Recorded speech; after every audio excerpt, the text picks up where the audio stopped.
Hello, hello, hello, and welcome to another episode of NextGen Industrialists podcast, Rebuilding America's Dynamism. I'm your host, Belinda Ephraim, founder and CEO of CatalystPoint.com, a strategic advisory firm where we represent founder-led manufacturing distribution, supply chain, and Industry 4.0 technology businesses providing mergers and acquisitions and capital financing advice. Today, we're diving into a topic that's reshaping the future of industry as we know it, artificial intelligence. Today, my guest is Tonya Long, the brilliant CEO of Quantum Crow Advisory with an impressive track record in AI, leadership, and digital transformation. Tonya is at the forefront of helping businesses harness the power of AI to drive innovation and value creation. In this episode, we are going to explore how AI, including generative AI and large language models, are leveling the playing field for startups and SMBs, enabling them to enhance their workforce potential, improve their competitive edge, and navigate the challenges of digital transformation. We'll also delve into the ethical considerations and strategic frameworks that can help you maximize enterprise value as you integrate AI into your business. Whether you're looking to stay ahead in the AI race or simply curious about the future of work, this episode is packed with insights you won't want to miss. Before we begin, Tonya, I want to thank you so much for spending quality time with me here today. This is a real privilege for me to invite people I admire into conversation. When I do these things, I always liken my interviews to the indigenous oral traditions, and that is telling our stories in communal experience. I am going to start with that question, but before I do, I want you to know that you are in absolute control. You can choose to not answer the question or answer the question any way you want to. So, Tonya, welcome. What is your story? Well, you've played me up, but I'm going to start with my origin story, which Yes. is it actually I fought to get out of the farm on Tennessee, but it informs everything about who I am. I grew up on a tobacco farm in Tennessee, and so much of what I'm about now and who I've become started there because it was on the farm that I learned what mattered and how to be. It didn't matter that I was a girl or that I was young. I still did every job on the farm. I hauled tobacco, I cut hay, and I sewed, and I cooked the meals with the women. So I did all the jobs, which of course you can see how that would translate into a corporate career. It didn't matter that I was a girl or that I was younger or smaller at the time.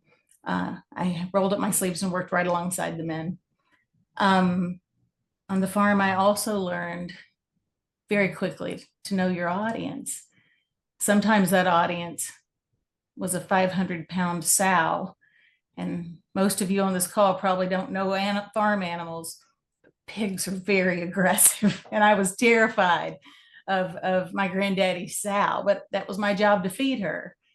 And I learned that when you look an animal or a person in the eye and you know your audience and you know their motives, whether it was that sow or my granddaddy's Clydesdale or my crazy uncles who just wanted to pester me, knowing your audience, understanding what they're trying to do can help you move through almost any situation. I also learned on a farm that people are not all the same. Mm-hmm. And that's by choice. And it makes them interesting and beautiful.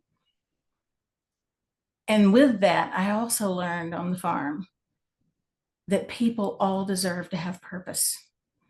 And purpose is often tied to work, whether that work is paid or not. Everyone deserves to have value in what they do. I didn't understand it then, but I do now. I have words for it, that no one should ever have to beg to work. And so that is what I live for and what I try to create with the value that I drive in society. So because my life and my career took a turn through technology, how I try to achieve that with my time on the farm and then my work through leadership, through international work, is to demystify technology. 15 years ago, now there's fear around technology. So I've led big teams, but that's not what's in the technology piece. To me, is not what's important. It's to get people to be curious, to get people to be unafraid, to be willing to try, to let down their egos. And so as we move forward with AI, I think that's more important than ever, to get people to be willing to try new things and to be willing to accept new ways of doing things. And so my work is evolving in that direction, away from the technical, more toward helping people understand how we can live differently and still better through collaboration. And so that's my story, that as we move toward a world where no one should have to beg to work, we're going to need to be willing to change, but change is going to involve collaboration, and that should lead for all of us to a better quality of life. I really like your approach to this, the mindfulness, the consciousness around this, especially prior to AI, it would have sounded very, woohoo, I guess, in that sense. And a lot of leaders struggle with that. How can I be an effective leader from a numbers perspective, but then also how can I lead mindfully? Mm-hmm. And when I think about AI now, I think that message is actually even more relevant alongside the technology. So how did you get into AI from the farm to corporate America? And now you are pretty much a wealth of knowledge and an expert in this space. I've been doing change management and corporate tech for more than 20 years, but AI specifically, I'm a writer. I've been doing thought leadership pieces for a long time. I write to express myself. So when ChatGPT 3.5 came out and people were talking about it, I said, that sounds like an application I'm interested in. Oh, little did I know how much it would change my life. I just thought it was the newest toy to download. And it turned my life on its head, because it opened up and enabled more creativity than I'd ever experienced, and more collaboration. I would say that January, after the release, it was released right after Thanksgiving.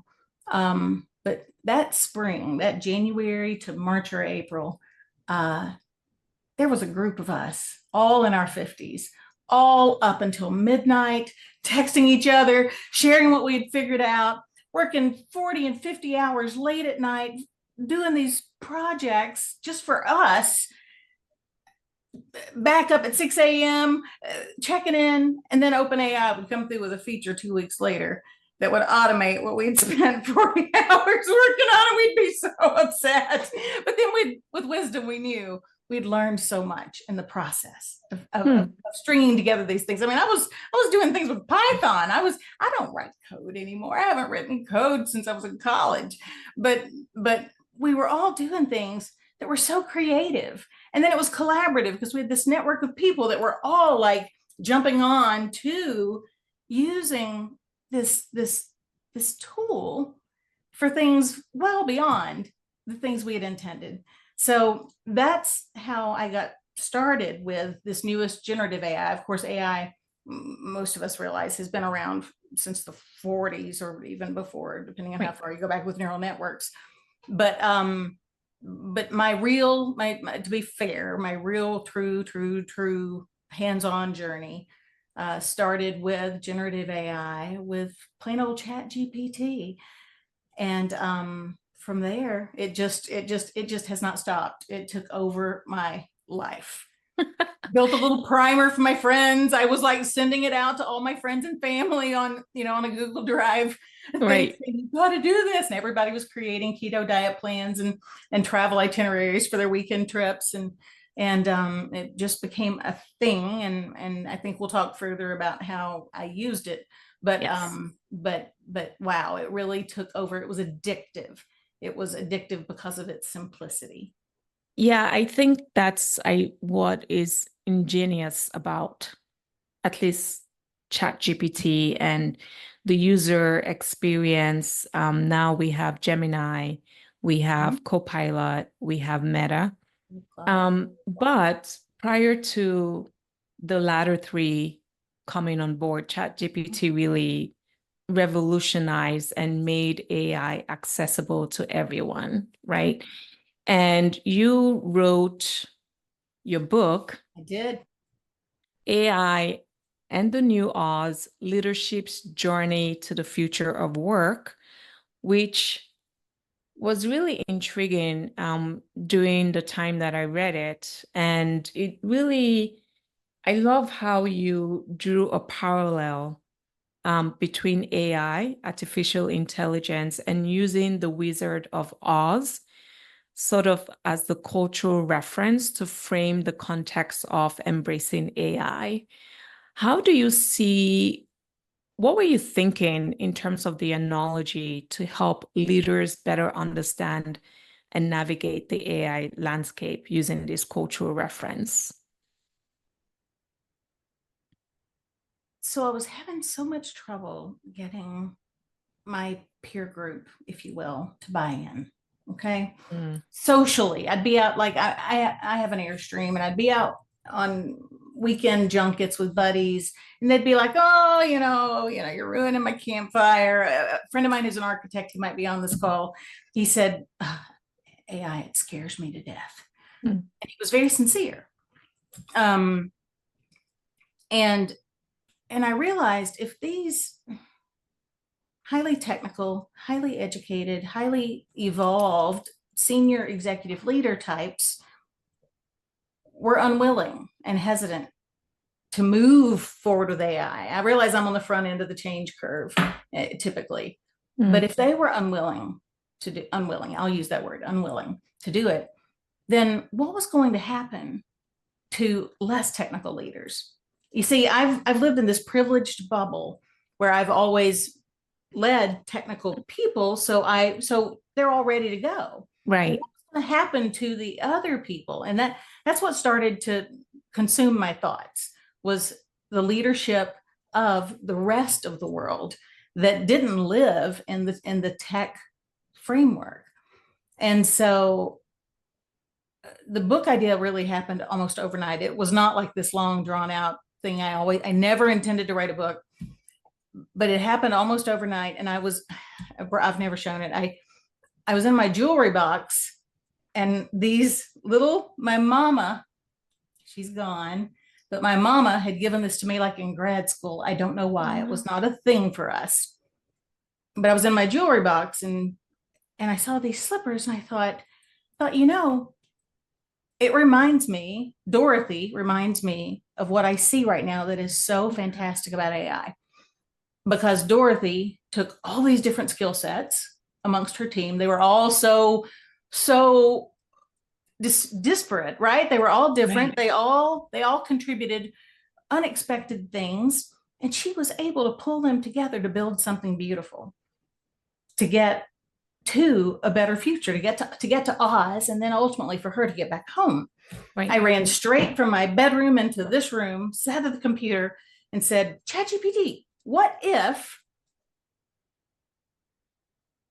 And I was here for hours working on, the table of contents And it just all started to flow. And the book literally happened because ChatGPT was like, well, I hope the table of contents might be. And then we played and we started doing chapter development.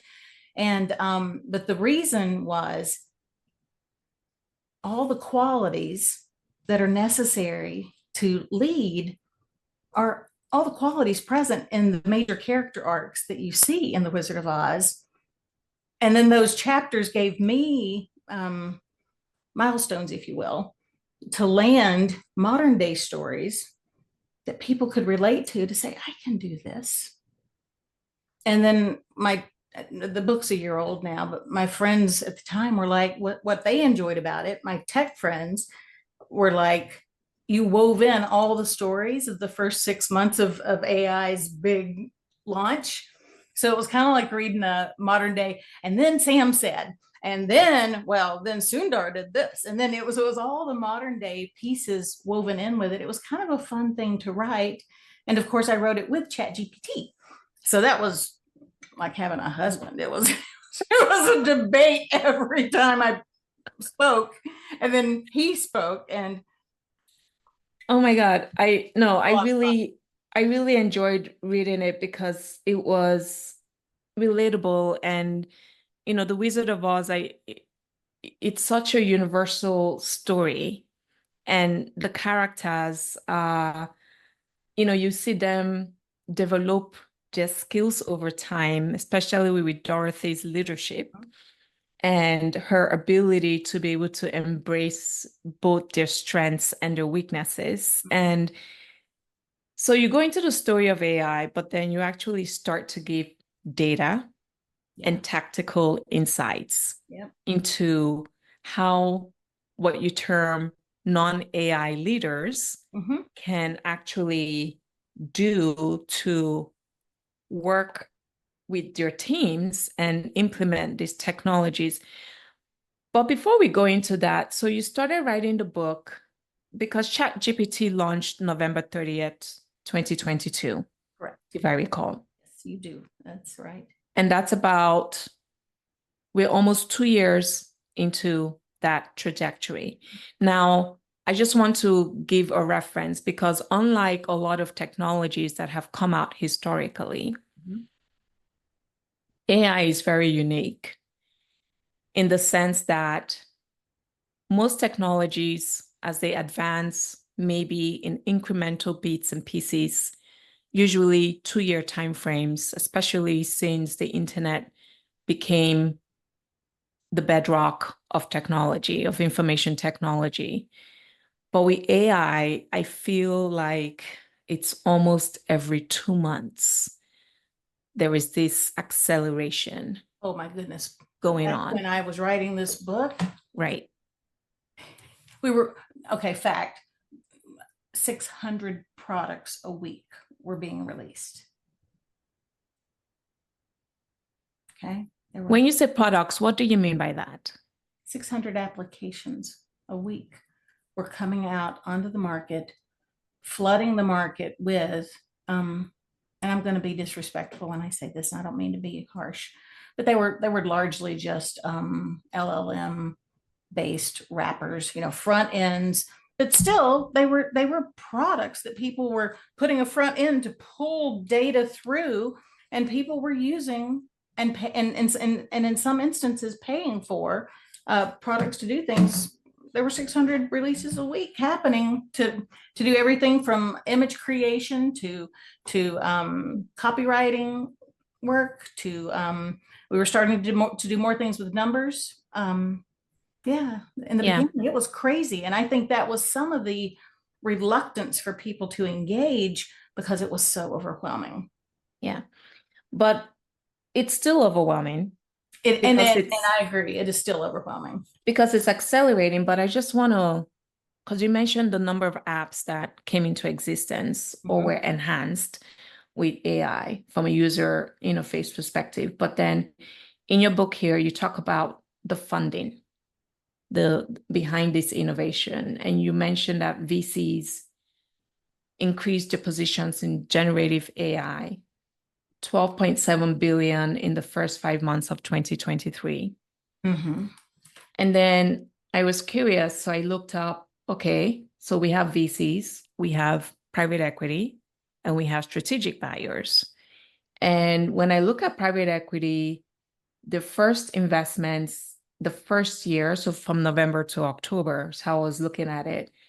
PE and strategic buyers equally spent 4.2 billion in the first year in terms of investments. Mhm. But get this, since October of last year, year to date, PE has 100% increase in investments. So now I guess they're slightly behind VCs Yep. from a total basis. But what's interesting with strategic buyers is that they actually, just within this last year, they've invested almost 40 billion. And that was from 4.2 billion the first year. Yeah. So in just 10 months, that percentage has increased over 829+% and growing. Yep. So I'm curious to know where your thoughts are, because this is moving fast. And we talk about the future of work and the idea that no one should be economically disadvantaged in being able to put food on their tables. But this is impacting people already. What are your thoughts? Oh, you've mixed several things. What am I going to talk about? I know. It's okay. We'll get there. So let's start with investments. What are your thoughts on investments? Everybody wants to hit the next dozen unicorns because there's not going to be just one. And in my assessment, and I'm right because we're all saying it, enterprise has not started using AI yet for enterprise business. Okay. Generative AI is still very, very much in its nascent stages, still very much a consumer level app usage. And we can talk about why. Largely it's data and scalability and trust and the profitability, near-term profitability of using AI. But while enterprise balks and hesitates, it's like everybody's at this. Do you remember those old cartoons from when we were young, where it's this little dog and they're all lined up and everybody's in a line? It's a military cartoon, and they all step back and he's left out front. Well, there's going to be one that's going to step out, and then they're all going to race to catch up with each other. Everybody's afraid of making a big mistake because it's still the unknown. The development cycles are different. The predictability is different. The profit modeling is uncertain. Enterprise is not using AI, but when it starts, I think it's going to be a herd. It's going to be a wildebeest herd straight out of a Disney cartoon, with everyone using AI.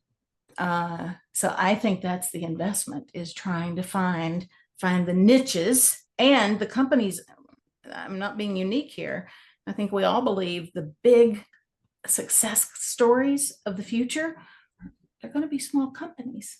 They're not going to be the big Salesforces and Googles in terms of corporate size of employees. They're going to be relatively small companies. So VCs and private equity are making big bets by doing things to find those next few dozen unicorns, because they're going to be extremely profitable. They're going to have great margins because they're going to have small employee bases, and they're going to capture, a tremendous market share and revenue. Yeah. And so can you talk a little bit, expand upon that thought with SMBs and also startups? Because I think at a certain point, I mean, I love the terminology startup because it sounds sexy, but it's really a business, right? You're running a business, and that's the responsibility of the leaders. Yeah. So let's talk about how smaller businesses can leverage AI? So I do some work with a company on the infrastructure side. Okay.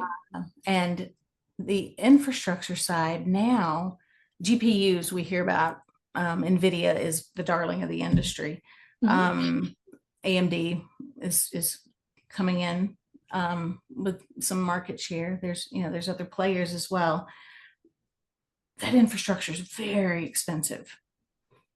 Only 6 or 7 years ago, I ran product operations for a large telecom, and I was responsible for tens of thousands of servers, real estate, people to manage those servers in Bangalore and in Colorado and a few other locations. It was expensive for the company, for me to manage that process, for us to do development work. But Right. now we can get those expensive pieces of equipment on a consumption model. So these SMBs can tap into that very expensive equipment based on their usage, which is phenomenal. I can't imagine just using a really high-end GPU for the amount of time that I need to use it, and maybe to use different sizes and profiles. Right. So that is something that is, I think, very specific to how we've evolved with AI. We can support different usage types, different ways of supporting SMB and startups to build faster, focus differently, not have to build overhead and structure for operations teams and lab ops organizations.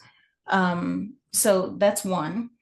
Another is just all the efficiencies that AI inherently supports and creates with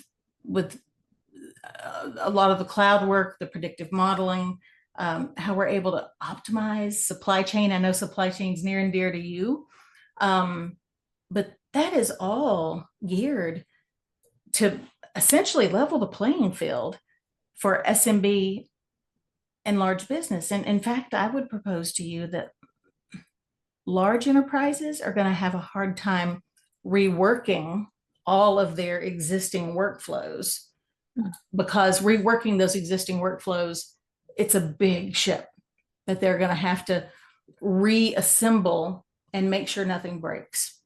And some of these smaller businesses, they may never elect to have hardware, for one. Their go-to-market models will just have fewer moving parts, and more of those will be automatable. And so they're going to, out of the gate, it's going to be more automation that will be simplified. And even the resources that they will be able to hire, what you can do now in a no-code, low-code environment will enable people to create products in ways that weren't accessible to us 5 years ago. Right. Yeah, I actually did a tour recently. MSI Automation. It's a company here in California, and they have two businesses. So one is a manufacturing company that manufactures these automated shelving systems that are used by military as well as large research libraries, university libraries, and everything is automated in terms of, when you go to a library now, you can just put in the code and you get access, and it brings the books down to you. And so it's a whole archival type storage system. But what they did is, because they want to share this knowledge with other manufacturing companies, so they've created an automation center.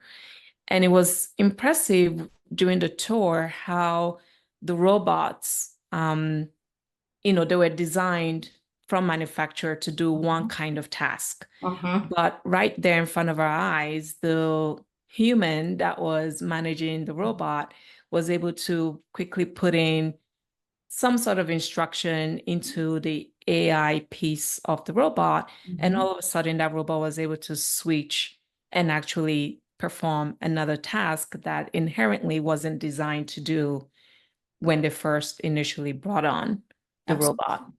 And I thought that was pretty fascinating.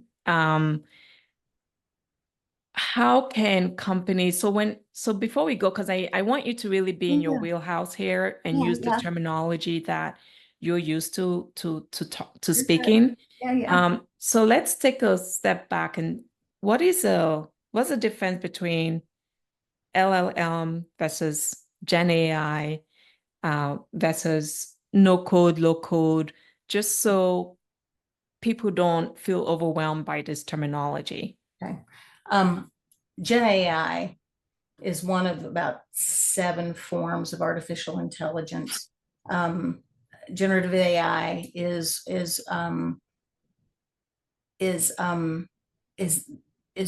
is the form of AI that we associate with ChatGPT, with Claude, with and it's supported by the large language models. It is a natural language supported form of artificial intelligence. That's the differentiator compared to computer vision is a form of AI.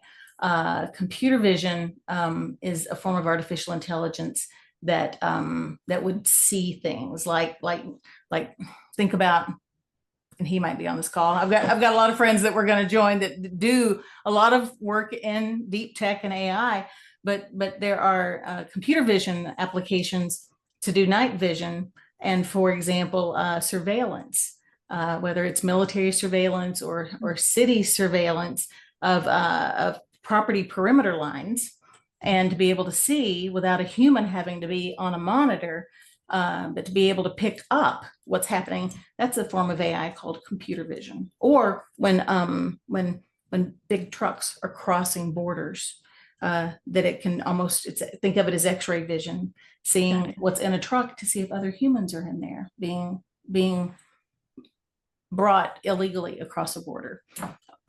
So that's another form. Machine learning is another form of AI. Okay. So those are all forms of AI.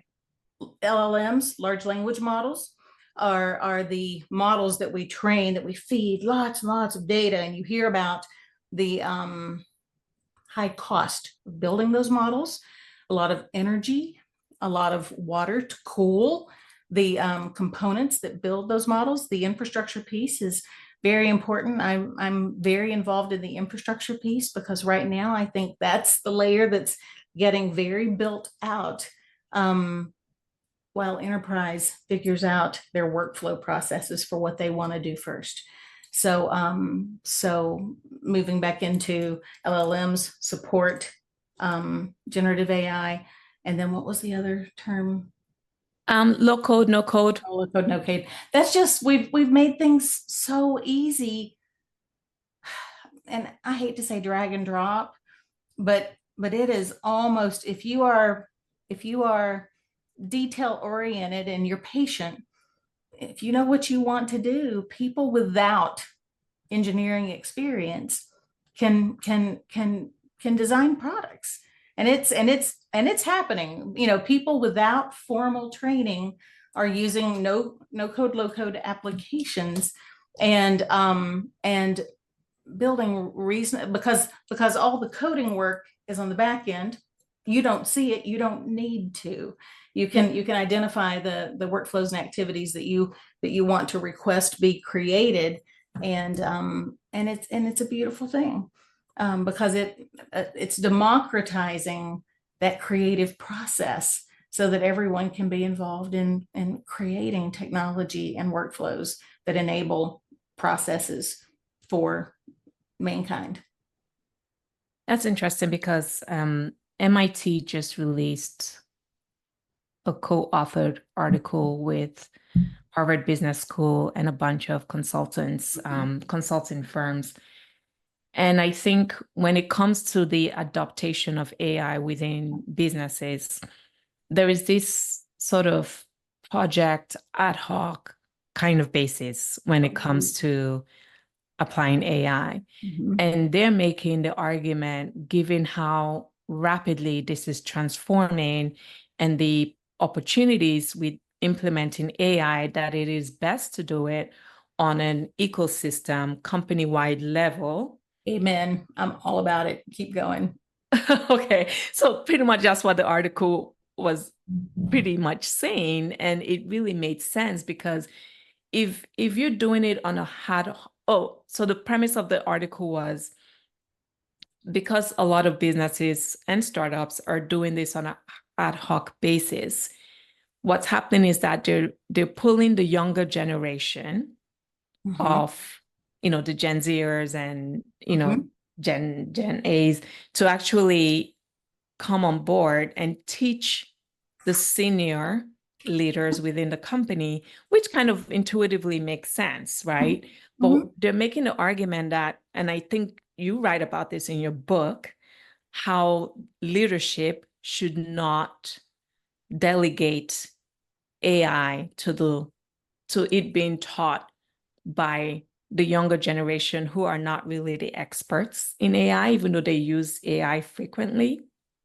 So how can non-AI leaders actually, how can they really bring in the expertise needed to set up and implement AI on an ecosystem, company-wide level, and that trickles down to the employees, and then the employees being open to using that, and then it has to be a two-way communication, right? Related to what you just said, and another stat that's going to support what I'm about to say. A good friend of mine, Luis Salazar, he's with AI for SP, and the SP is social progress. He just published an article, and I reposted it in the last few days. That's why it's so fresh.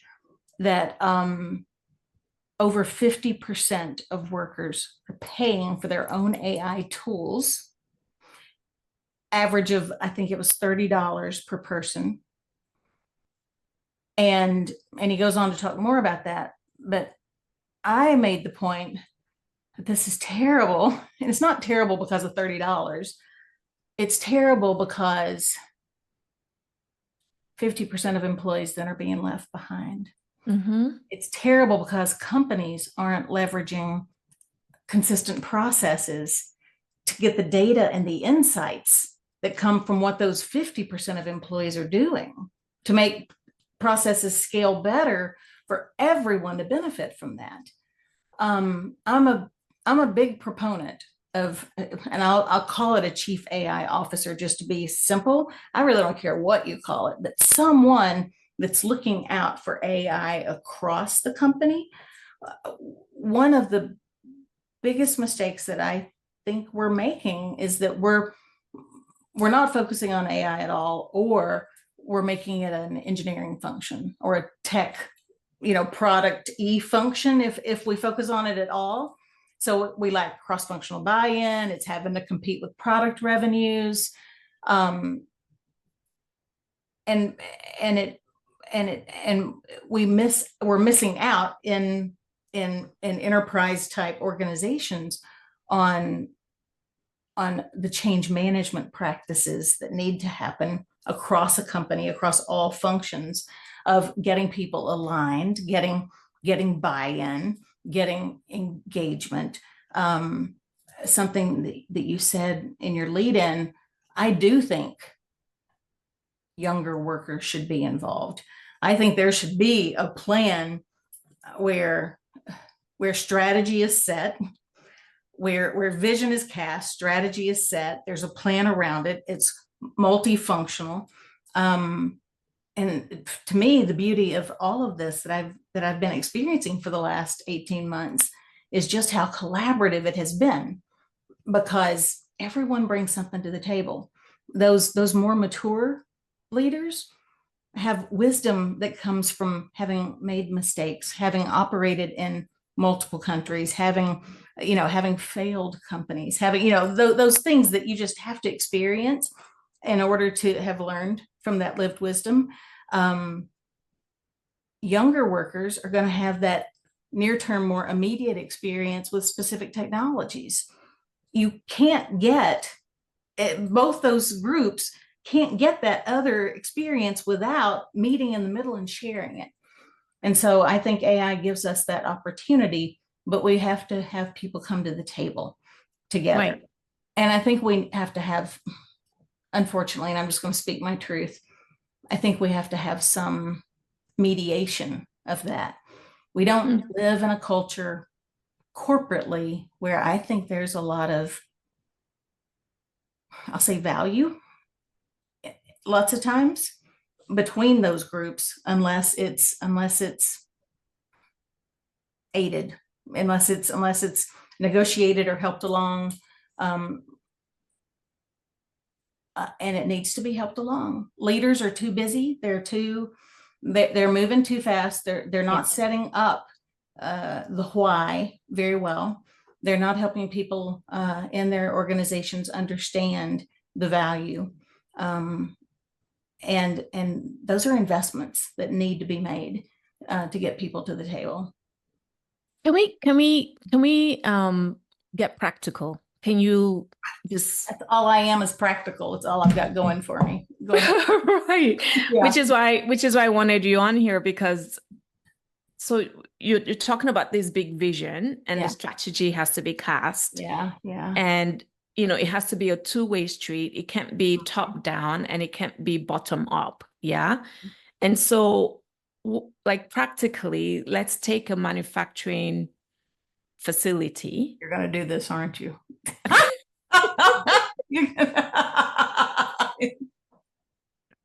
So, we'll try and keep it, broad-based, but let's get tactical, because I think this is why it's so important for subject matter experts such as, you're an AI expert, I'm an M&A expert, mergers and acquisitions. I've done 20 M&As.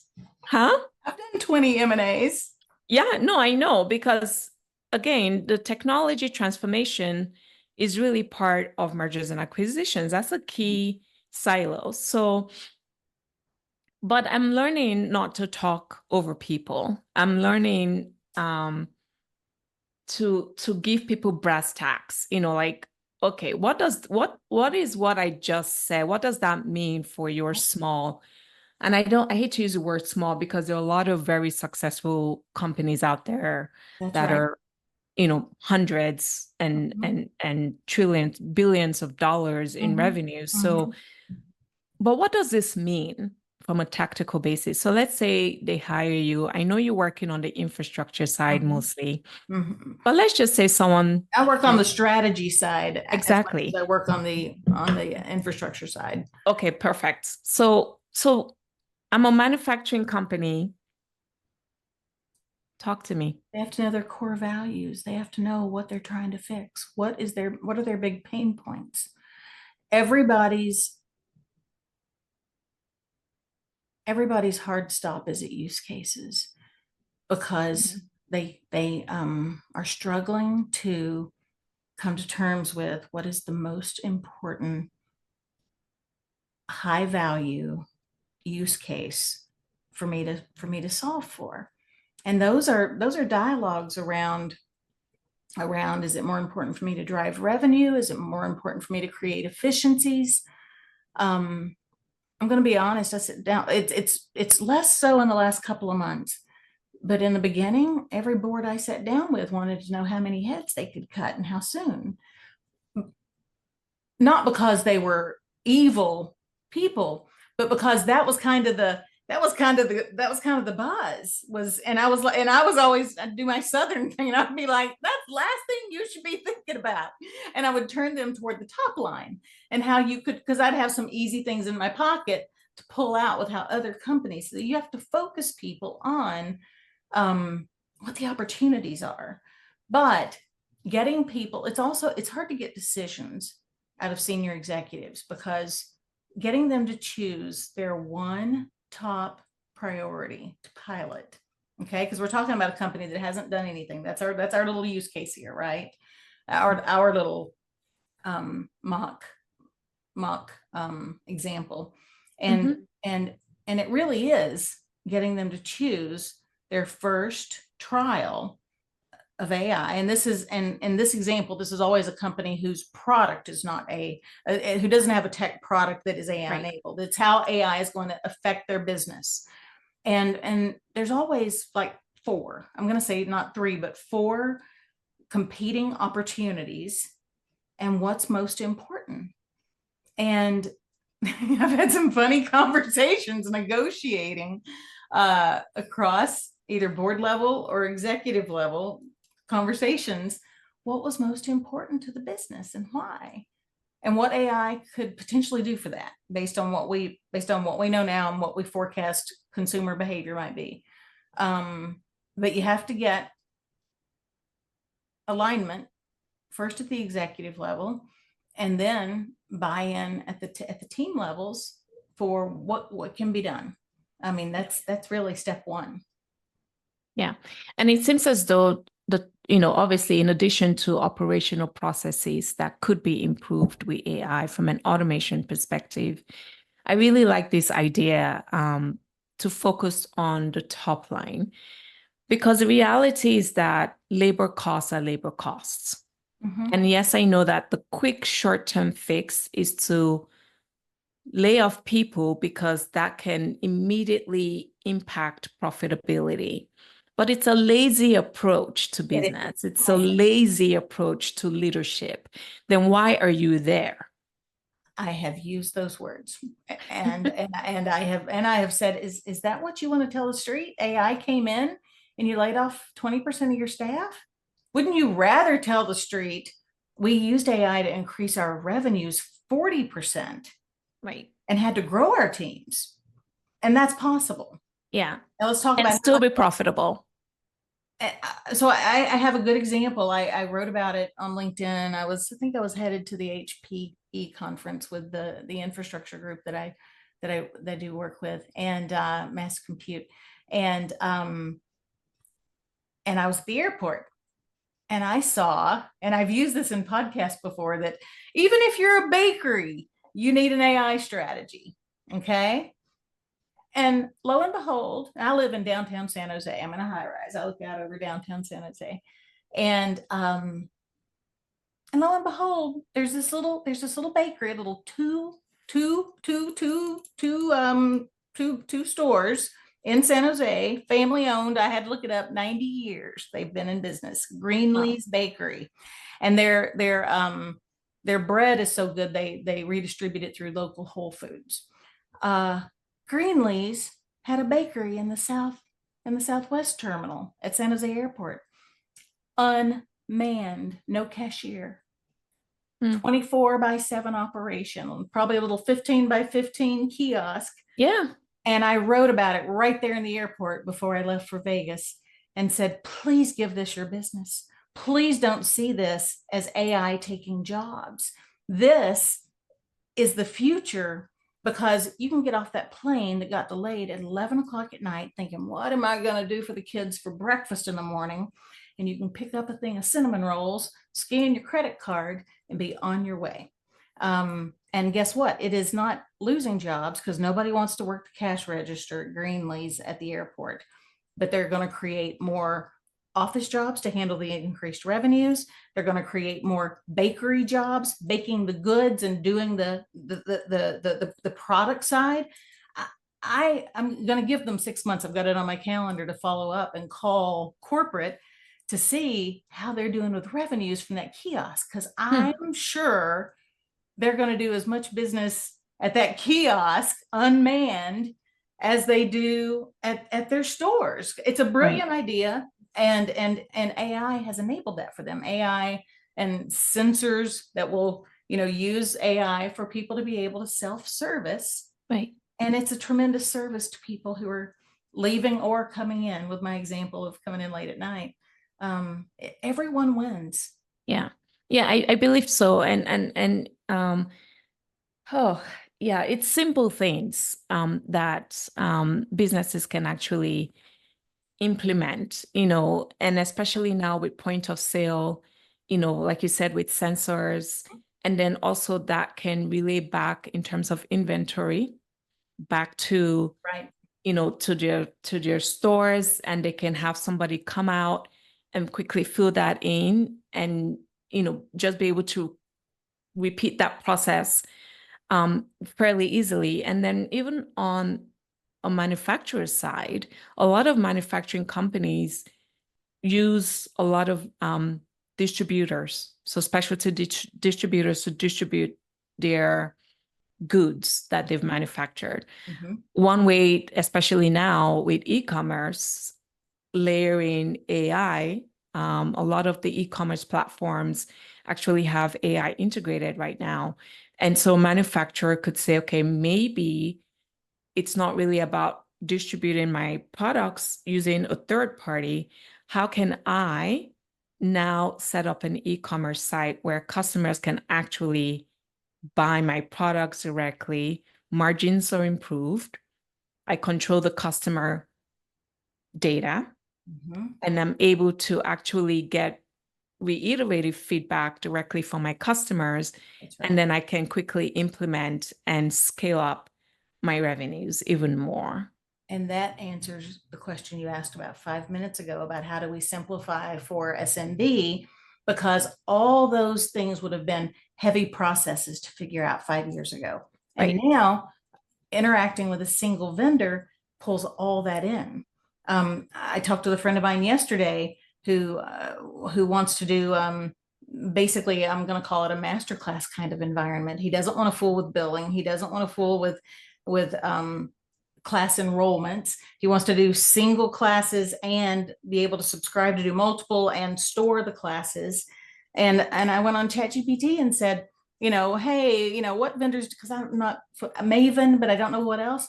And I went on and it threw me 6 or 7 different vendors that do it. I'm like, here you go. And it's marvelous because he will do it since he now knows it's so simple. He is the product. He doesn't need to deal with, all the administrative storage of information, credit card swiping. He just needs to connect it to his checking account and send it to his CPA, right? Yeah. But it has simplified it so that he can have that as a revenue stream. Right. We've actually done that here at Catalyst Point. We set up, we actually used Maven. Again, it's like we're M&A advisors. We're not. That's right. That's right. We don't have the time to create and figure out the platform and then, put together. No, it's like for you, it's value for the students who take that workshop. Correct. So it's bigger good than just revenue. It's correct. It's greater good for the world. And it's great that Maven is doing that so that you can offer that service. Right. And we probably wouldn't have been able to do that maybe 3 years ago, not even. Agreed. It would have been, you would have thought about it and you would have said, oh my God, this is overwhelming. This is not how we want to deliver value. But now with AI, it's seamless. Just, oh my God, it's seamless. And I've been using ChatGPT since it launched. So now with all of the iterative processes, it's actually learned how we want to communicate. It's learning how we think. And so I'm seeing the actual improvements compared to when I even used it a year ago. And isn't that beautiful? How it's beautiful. It's learning and growing with us. People get freaked, and I'm not talking about the privacy end. People do get freaked out on an individual level what it's learning with us. And I can talk about that, and I think it's wonderful. Yes. But on a more public consumer scale, what we can do now compared to the crazy stuff I spent time figuring out this time last year. Right. I just can't imagine where we will be in another 6 or 8 months with what we can affect. But I'm going to say this is my pitch. We have to stay curious. We are only going to reap those benefits if we are trying to grow, if we are in collaboration like right now, and if we are seeking. If you seek it, you'll find it, or you'll build it, or you'll call somebody else and say, hey, I've got this great idea. Like my buddy with the masterclass. I called him and said, you ought to do this, because he's a thought leader. People are always asking him for stuff. And I said, you should create office hours. And he's like, that's a cool idea. It's the seekers and the curious that are getting to expand. Right.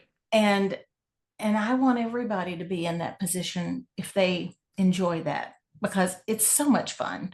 And we are enabled to do that because of these AI applications that are popping up everywhere. And I think it's great. You know, and in terms of privacy, you know, it's, you don't have to give the details in ChatGPT. You can anonymize that information. Yep. And it doesn't need to exactly have the name or whatever the case is. So when it comes to privacy, integrity, ethics, those are the things that we think about. Yeah. How do you talk to leaders about the ethics of AI and how they can implement that in their processes? Yeah. Probably goes back to my raising, but I feel like being ethical is who you are, and being innovative is how you do. Okay. Those things are not mutually exclusive. They go hand in hand. I can work really fast on innovation and still be highly ethical. And from my perspective, as someone who has frequently been the one who builds the guardrails, who defines them, and I define them with collaboration, I don't think guardrails restrain you. I think they help you stay on the road and drive faster. I think that ethics are a matter of, I'm going to say it my Southern way, documenting common sense. but it is, right? The majority of ethics, people worry about privacy. They worry about bias. Bias is something we can fix. I could talk about that all day long. Bias is something we gotta get in there, use it, find where it's biased, rewrite the code. It's our bias that's in there. It's our code. You know, that's my whole thing on bias. Privacy is, you know, an increasing expectation as the technology and the devices become more personal. I had a conversation this weekend, a LinkedIn post that, you know, that picked up a lot of traction with people about my Meta glasses. And Yeah, you know, I saw that. a lot of people don't want to wear these because of their maker, because they don't trust Meta not to collect data when you're wearing them. And you know, that people feel the same way about my friend here. They turned on my my friend that if I say her name, she wakes up all over the house and asks me what I need. But privacy, I think we're going to have to give up some privacy in order to get some things that we want that are important. And those are going to be conversations we're going to have as a society. Right. But as organizationally, defining ethics, I believe, is helpful for employees. Defining what the structures are, what the expectations are, keeps employees from having, I'm going to say useless, but keeps employees from having time-consuming debates that are unnecessary. Because when we identify the guardrails, they can go as fast as they want on the highways, right, and be safe, right, and be safe for our customers. So I'm a big fan of document, define, set a structure, and turn them loose. And that's, you know, that's where you give people as much creativity as you can when you've done the work to build a solid structure and foundation for them to operate on that they can refer to. And with AI, we'll be able to give them structure that they're going to feel monitored, but that's the point, to monitor them, to say, so that it's not personal. Tonya's not going, I saw you. It's AI going, hey, you're off the road, get back on the road a little, so that it's a helpmate. It's not your boss coming through. It's the system helping nudge you back onto the road so you don't get hurt. And is that part of the setting up initially in terms of that ecosystem structure, the infrastructure, So then that way, individually, when people are implementing or using AI, that it actually can sort of act as that guardrail. Absolutely. Anything involving like data, anything, there's all kinds of things we can do. Masking names in the interview process, as an example.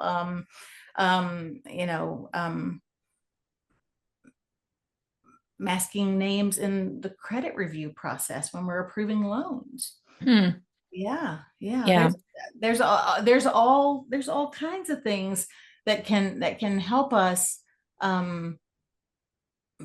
take personal assessments and bias out of the picture, and keep information away from us that we should not see, that we have no business seeing, and keep us from making decisions. There can be absolutely anything that involves business logic can be programmed in, and when something's, it can be either blocked or alerted. Between sensors and other data exception tools, there's a whole lot that when the frameworks are established, there's a whole lot of tool regulation that can occur that leadership doesn't have to do anymore. Right.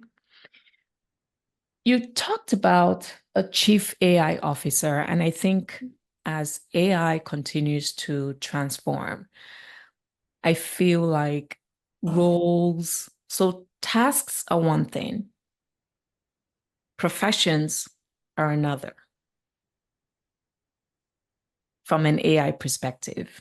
So a lot of people worry about AI taking away their jobs.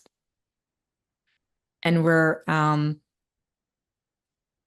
a task perspective, yes, it can take away their jobs because things become faster, more automated. Mm-hmm. From a profession, so my profession as an expert in my field, mm-hmm. It actually allows me, because it's taken away those tasks, it actually allows me to even tap more into my creativity, mm-hmm. my innovative mindset, mm-hmm. in order to even bring in more value, because now I'm freed from doing administrative tasks. Yeah. Right. So how can we communicate to people? Because we talked about this fear at the beginning of the podcast episode. How can we communicate to people that it's really about the task, at least for now, right? It's really about the task and not really about what you do and what you bring to the table. Because I with the job security and the future of work, I feel like that is an important point to communicate to employees. And it's by communicating. It's not sticking your head in the sand, not closing your office door, not ignoring the problem. You can't ignore the problem. You've got to talk to people. You've got to acknowledge that the fear's out there. And it's going to get worse. Robots are going to be working right alongside humans. And I think it's great, but not everybody does, because it's a physical reminder of something that could replace you. But I think it's going to have to be a collaborative environment. The robot's going to be doing the dangerous things or the super fast repeating things, so that you're not throwing your shoulder out, and you're there managing decisions that need human intuition, if you will, for a quality or whatever that can't be assessed more mechanically. But agentic AI, meaning AI that we're scratching the surface, but agentic AI, I give us a year and it's going to be commonplace, especially as we see application for it in, and I'll give a definition in a second, but as we see it rise up in enterprise usage, agentic AI, for those on the call who aren't as familiar with that term, is essentially AI that's able to make independent decisions. Now, don't go all Skynet on me. I dealt with that a year ago. That's in my past. You know, and that's, and you know, I thought about something a couple of hours ago. I'm pretty open about this. I'm a type 1 diabetic. But it occurred to me a couple hours ago when I was thinking about the podcast and some of our emails we've exchanged. But I wear a device with agentic AI in it. I wear an insulin pump that has new technology from about a year ago. And that insulin pump reads my blood sugar and it adjusts automatically for what's happening with my blood sugar. That's agentic AI. It's making decisions on my behalf that I used to have to make as a long-term type 1. Yeah, you have to carry the monitor and I used to have to calibrate and make decisions. Yeah, say, I didn't get enough sleep last night. Oh, I'm under too much stress. There are lots of reasons type 1 diabetics, you know, are up and down besides food. And so I'd have to, you know, adjust. But now it's hooked into my blood sugar, and so it adjusts. It self-regulates. That's agentic AI because it's making independent decisions, and it has been a game changer. So I'm wearing, and it never occurred to me until this morning, because I was like, agentic AI, how do I talk about agentic AI? And I was like, I'm wearing agentic AI. It is strapped to my body. Yeah. So I think what people need to realize is we have this technology all around us already. We walk through the airport, there's sensors everywhere. You don't know it, but it's everywhere. We're already living with it. It's already making our lives safer, better. As it evolves, and you asked about the workplace, so it's not going to destroy our jobs. It's going to elevate our jobs. Those people, those 50% who are paying $30 a month for their own things, they're not like leaving at 2 o'clock every day. They're not saying, oh, I'm done. Right. They're doing more. They're elevating their work. They're doing more interesting things with their work. You know, one might argue the boss has given them the Employee of the Month awards because they're being recognized for maybe an elevated level of value. That would be an interesting next step in Luis's research. Right. So, you know, it's been said by a lot of people and quoted in a lot of different ways, but you won't be replaced by AI. You'll be replaced by people who use AI effectively. Right. So the whole thing is be curious and be excited about it. Be genuinely excited. And then as leaders, I think we have a real obligation to live that and to show people and to create environments. And in my book, there's a little list at the end of each chapter about ideas for each of those traits of, you know, courage, wisdom, vision, love, that you can do with your work teams to promote those things. But you can do some fun stuff. And if you're not fun and creative, there's somebody on your team who is.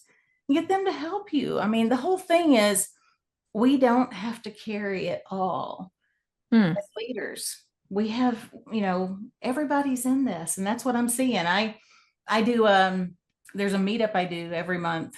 There's like 200 people there. And I see these bald, silver-haired men sitting at the table with these 22-year-old young boys wearing their Patagonia vests, and they are in it. They are in these intense conversations, and it makes me so happy. Yeah. Because everybody's getting value, because everybody needs to be at the table. Yeah. And we need to, especially users such as ourselves who, and I think because I'm naturally curious. I've always been curious. I think in my circle, I've always been the technologically advanced person. always willing to say, oh, what's this new thing? I'm just going to go ahead and try it out. And there are lots of people like us out there in the workforce. It's just really up to the leaders to sort of raise their heads and try and figure out who those people are Yes. and Yeah. leverage what they know to teach the rest of the team. So then that way nobody gets left behind. Mhm. That's one of my personal frustrations working with boards and executive teams. And I mean, I get it. I am those people. But I also have to be patient. I'm more interested, right? And I'm living this. I'm in it. And I see all this stuff and it just juices me up. I get all excited about what everybody's doing with this. But I consistently go into companies where people aren't looking at this. They call me, right? They call me to go, should we have an AI strategy? And I'm just exploding because I'm like, calm down, Tonya, right? But we need to realize not everybody's thinking this way. And the opportunity is to help them see the truth that I'm beginning to accept is, it goes back to my farm story at the beginning.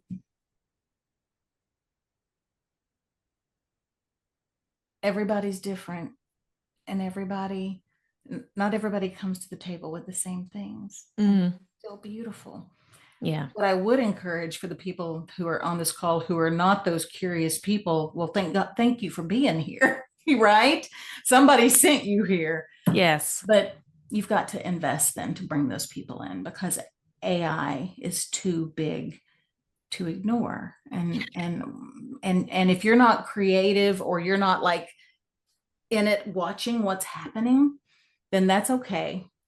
Maybe you're great at manufacturing, red shoes, but you're going to have to accept this AI, surge that's happening. And other people can help you find the ways to bring it meaningfully into your company and governance for watching what's happening from a regulatory standpoint, from an employee retention standpoint, from all these different angles to develop a plan for what could meaningfully, materially impact your company. And wouldn't it be great for you to not care about anything but the red shoes, but that, hey, I've got this plan here. And for you to know what's happening and what you're going to get from it, because what you're going to get from it is going to be sizable. And I will say, and this is going to be negative. And if you don't do that, you're not going to survive. Yeah, that's especially with mergers and acquisitions but then from a valuation standpoint, right? Regardless whether you choose to exit a company or whether you choose to say, okay, we're going to scale our company. Mm-hmm. It's not like back in the day where it would take you 5 years, 10 years, and you're like, okay, we're going to scale to X. No, this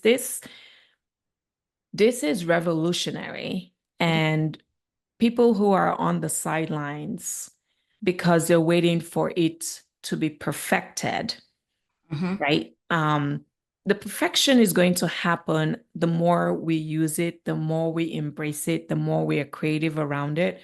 Right. Of course, layering ethics, governance, risks around that process. And that's going to change also, right? Over time. So it's not just, okay, here's a governance and that's it. No, in 6 months, that governance roadmap is going to change. And you're going to need to come back and revisit the conversation. So there's active participation for everyone involved. Mm-hmm. And it can impact enterprise value if you're a company or leader who decides that you're just going to wait. It is moving so fast that I actually worry about the customers or the clients that actually come to us, and which is why we're trying to really add more value around the education of frameworks and integrating technologies, and enabling their companies to be able to scale even more and grow in value. What are the implications? I know obviously we're talking about this right now, but anything specific that comes to mind when it Before comes? implications, I'm gonna write implications down so that I don't lose it, because I will come back to it. But you want to know how I get past that? How? I hope there are no future clients on this call. I create FOMO. I know. I know. Going in, they're going to be like, I don't want to, because it's scary and it's the unknown. And if they wanted to, they would have already done it. I wouldn't be there. Right. Right. And I create FOMO by easily, either I already know, or it's very little research because I know how to look, but I find out what other people in their segment of industry have already done and had results with. And I'm like, did y'all know that so-and-so's already done this? And did y'all know that so-and-so's already done that? And they're like, huh? And they'll call like the chairman of that board by first name. And they'll be like, so they're like, they don't want anybody one-upping them. Yes. And so for me, the way I get them to engage is to let them know other people are already taking steps and are ahead of them. And I give them the example of what I've been able to, find online or in the networking that I do.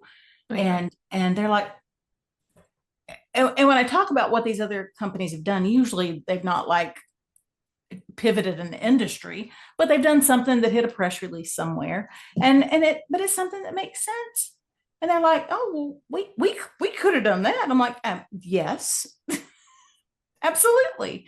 Right. And so I create that desire, that intent that they don't want to be left behind. And I think it has so far been a very effective way. And frankly, shame on them for not like just having a minute of interest to see what people are doing. Right. But I think they're just not wired that way. And they're not wired that way, but then they're not wired that way, but they're also so focused on their business. But somebody ought to be focused on the industry. Right. And I'm not even, a lot of my clients are actually not tech right now. They're right. Because tech kind of has this buttoned up. So the majority of my strategy clients on AI they're tech adjacent, but they're not tech proper. And so they don't have the same mindset. And so it has been fun to kind of bring them in to the thinking. Now on implications, the big implication for me, it has shifted. Well, the big implication for me is always regulatory. No matter what you do, the last thing you want to regulatory always takes time, but you want to know when something's brewing, because if something's brewing that's going to hit you from a budget perspective, you want to know that a year or two out when it starts, so that you can be forecasting for that. The last thing you want as an executive is to go to your board and say, I've got to invest, $6 million with McKinsey to do this, because you weren't watching. I mean, you don't have to be caught flat-footed like that. Right. So regulatory stuff is first, and then obviously market perceptions and market share, two different things. And they really are tied together, because when your market perception drops, your market share is going to drop fast. Correct. And so depending on what you do, or NPS scores, those kinds of things, I think it's going to become much more clear. The companies that operate with a forward mindset, that do things with their customers, even when their product doesn't include AI components, but when they operate in ways that are more frictionless. I'll give you an example. State Farm, I think it is. They're used to, you knocked your bumper and adjuster had to come out. You had to set an appointment. I mean, you drove your car home. You just got to, somebody bumped your bumper. Now you can take a picture. You send your picture in, AI reads the picture. They already know your car's make, model, and year. They reference check prices in your area for what it costs to have a bumper replacement. And they tell you, and you agree online to what it will cost to replace it, and they send you a check. It's all seamless. An adjuster never comes out and looks at it because AI, computer vision, looks at the dent on the bumper and verifies. It doesn't need a warm body coming out, looking down at it and saying, yep, that's a dent. Yep, it's going to have to be replaced. It's not necessary. So basically, all you got to do is snap a picture with your cell phone, upload it. That's all AI enabled. It's wonderful. It's wonderful for the company, but okay, so let's I love this example because you worried about the adjusters? Let's talk about that. So what should the adjuster do now? They have different skill sets, right? Those people have I don't know what, but I mean, when you think about what they can do, number one, small population, but number two, when you think about they're detail oriented, they're people oriented, they know. I think adjusters are probably focused on automobiles versus houses. I don't think they cross over. Maybe they do. But I think there's all kinds of things they could do in the industry related to cars. Hey, maybe they could come up with an app that they could sell to State Farm with the help of ChatGPT. And, again, it's just like, I think we are all required to think outside the box right now. And some industries we should acknowledge, even some industries have a population where there's a huge percentage that is retiring out in the next 5 or 7 years. Yes. So some of these problems, I didn't say that elegantly, but I think everyone understands it, are going to fix themselves in a few years, because if you stop hiring, then everyone was going to retire out anyway in, say, 10 to 15 years. It's not a forever problem. Does that make sense? Yes, it does. It actually does. And it also gives those, for example, maybe truck drivers, talking about logistics now, who are being displaced, some who will be displaced with autonomous vehicles, autonomous trucks, over time. Again, AI can be a tool to actually figure out a way to create wealth for oneself if one is willing to embrace the technology and actually use the technology. Yeah, I do think, as a broad statement, it's incumbent on us, whatever that means, to lead people to think differently. Because I don't think that everyone has, and I want to be delicate, but I don't think everyone just naturally thinks this way. And that's why the fear exists. Okay. My uncle, my mother's brother, has been a truck driver all of his life, my Uncle Bobby. And I don't know that he will never see this podcast. He probably doesn't know what LinkedIn is. And I say that respectfully. But he's just not wired and hasn't had the experience in his lived experience to think about creating new channels for himself. And I think it's incumbent upon us. And I'm not spatting at you when I say this, because we all sit here and we go, and people are going to have to be creative. And we mean that. But I think we're all going to have to stop for a minute too and help people think about how to be creative. This is back to my, no one should have to beg to work. Right. But we're going to have to do some work to help that through.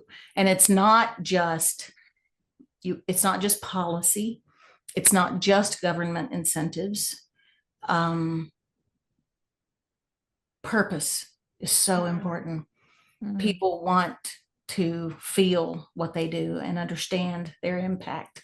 And I think that I think people of purpose and importance and self-agency are going to be in a position in the next 5 to 8 years to help spread that. Yeah. And that's one of the things that I want to do in my work. Yes, I see that. Yeah, which is why we started the education piece, because there's nothing more frustrating when I get a client who hasn't really thought about the future just because they just No, they've just been doing. they've just been doing. Yes. And now with buyers and strategics and private equity and whoever else is buying a company, they're looking for these things within the companies. Yeah. And so it's important to actually share the frameworks and share how little things can be done within the company just to, it's like a tipping point. And because they're already there, they have the business. It's not as though like, they're starting up. And so it's I like that point, that idea of purpose. And I think it goes back to how you started telling your story around values. That's something that a lot of companies stick up their values and their mission on a board, but they don't really leave that. And so I think with the implementation and adaptation of AI, it's going to be imperative that we all leave from our values, or we lead from our values into this, future of work, like you said, with your book. So let me ask you, what excites you the most about the future of AI in industry, and what role do you see your firm playing in shaping that future? It's hard to think about the future because it's all changing and moving so fast. I wasn't doing any of this 2 years ago. And I'm a pretty planful person. I'm not rigid, but I'm planful. Yes. And I went from, playing with Gen AI as a writing tool to writing a book in 90 days to literally I've expanded my own portfolio to, I'm an investor. So I have Quantum Crow Holdings, but I have media, which is my speaking and keynotes and things like that, and my book and other books if I ever, have time. But I have media, I have ventures, which is my investments. I have advisory, which is my consulting and my board work. So I have all these different things that are all around AI, which for me is all around supporting what the future is going to do with technology, which to me supports no one ever having to beg to work. It all rolls up. There are so many ways to be engaged, right? As it evolves, I think it's a little bit for me of a reactiveness to, because I want to help, right? I'm not capitalizing on new things as much as I'm helping bring people forward to the new things.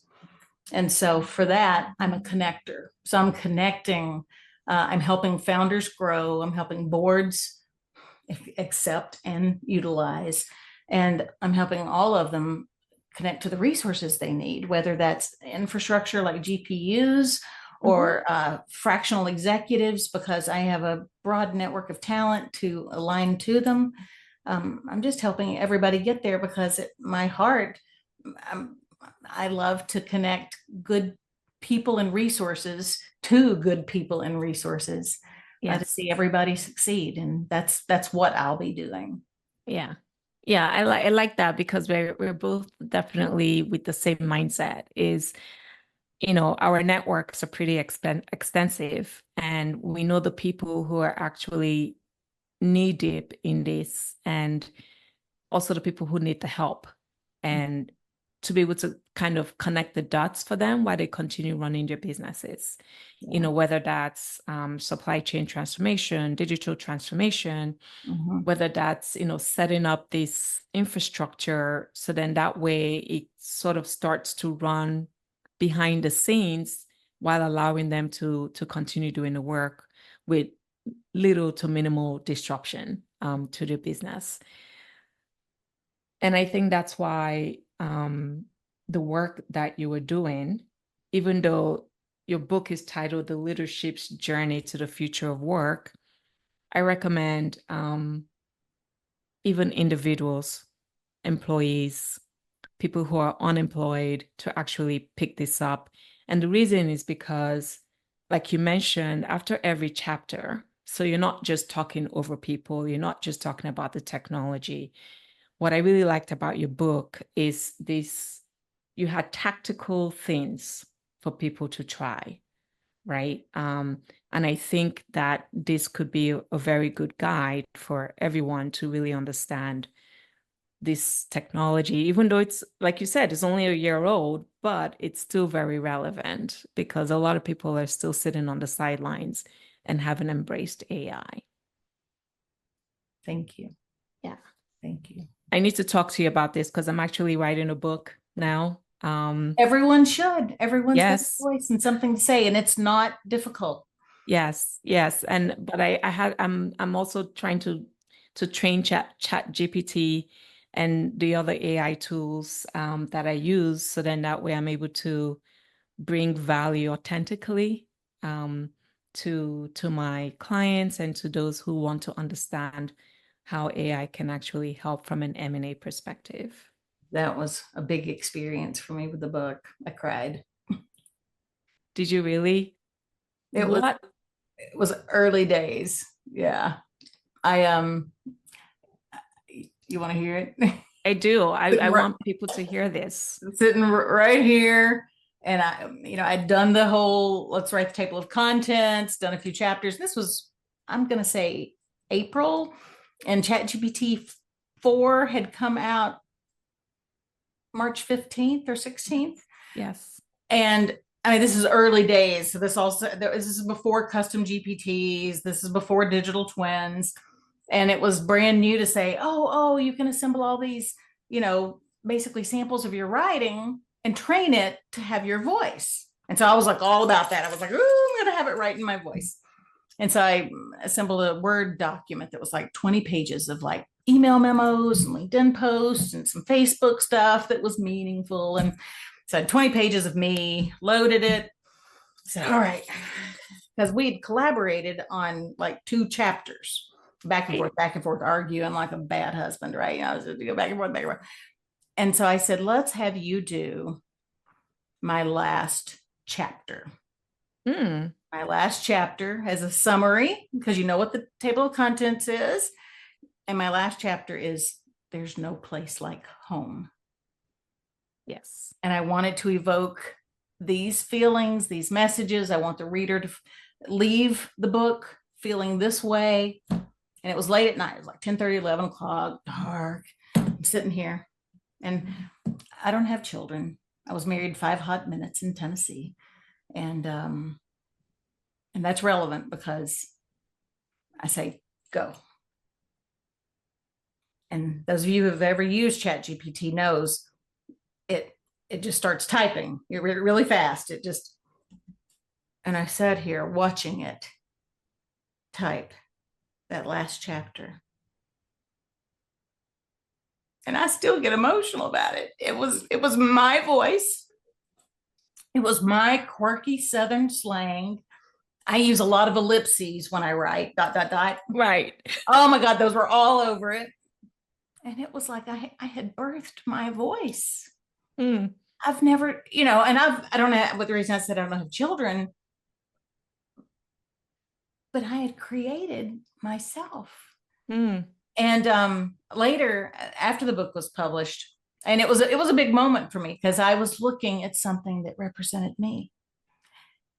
I learned later, a friend of mine who is on today's call shared with me that he was at a finance conference 7 or 8 years before, Hmm.